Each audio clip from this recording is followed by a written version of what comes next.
Hello, thanks so much for turning into another Soul Party update. Considering everything that's going on out there, I thought it'd be a better idea to take some time to encourage you from a story, an account that's in two of the Gospels.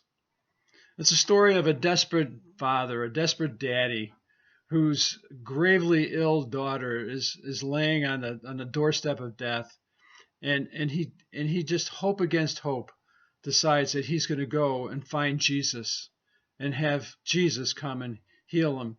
So he leaves his home and he presses through an incredible crowd that says is crushing Jesus.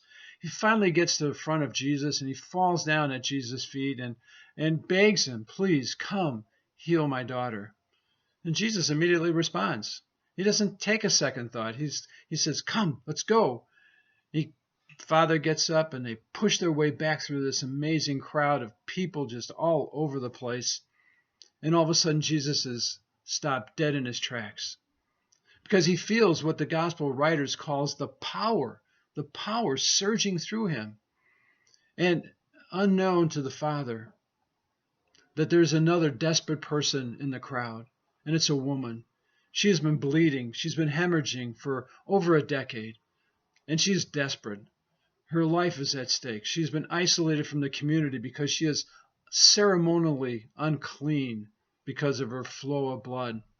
And in her mind, she says, if I could just reach out to touch Jesus, not even bother him, but just discreetly touch the hem of his garment, I believe I could maybe be healed. And as she touches the tassel on his garment, she too feels the surge of power go through her body, and it heals her. And that's when Jesus stops. And in that pause where Jesus turns to find out who it is that touched him with faith, during that short period of time, a servant of the Father's household comes with the sad, sad news, not to bother the teacher any longer because his daughter has died. It's just, it's so sad. And yet Jesus, undaunted by what he hears from the servant, says to the Father, "Do not be afraid, only believe. Your daughter will be healed." I don't know, maybe the Father thought to himself, didn't Jesus hear what my servant said? She's not sick anymore. She's dead. There's no healing to be had.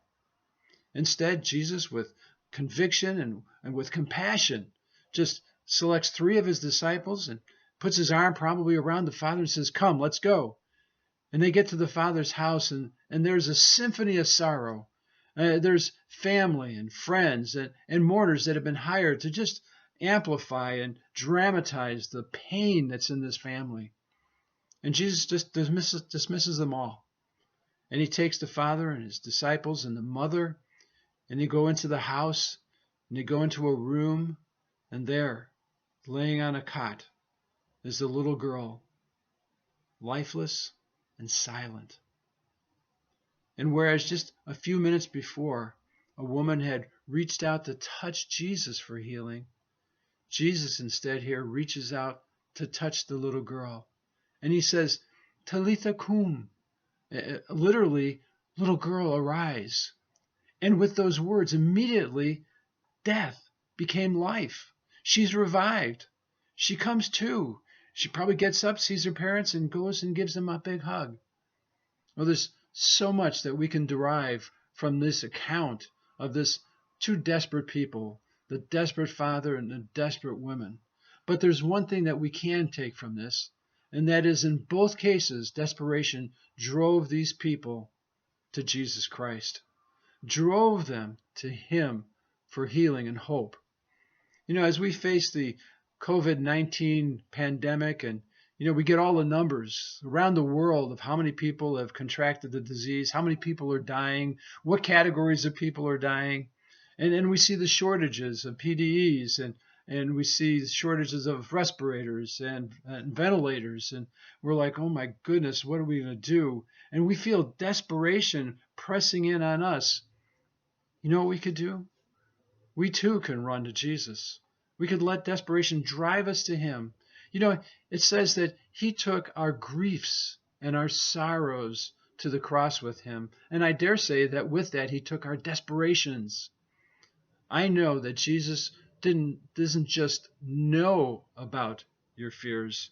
He is intimately acquainted with them because he took your fear. He was in your fear and took it to the cross. So let Jesus bring healing to you. Reach out to touch them. Until we meet again, do that. Trust Jesus. He knows what's in your heart.